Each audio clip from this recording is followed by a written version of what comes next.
না মা, কাজে বলতো ফটাস না মা, কি বটে বাবা খুলে বল। দেখো শ্বশুর, আমাকে তো আমার শাশুড়ি দিনে রাতে গাল বাজাল বাবা।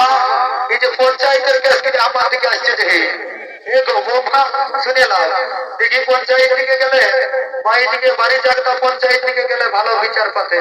তবে যাই হোক, আমার মতন পীরা বা মনকে যখন বলেছ তখন কিছু একটা ব্যবস্থা করবই।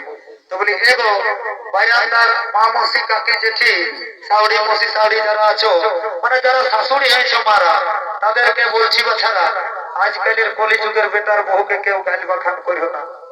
তাহলে আজকালের বেটার বহু শাশুড়ির নামে শিব মন্দিরে এসে শিবের মাথায় শাশুড়ির নামে জল ঢালি দিবে।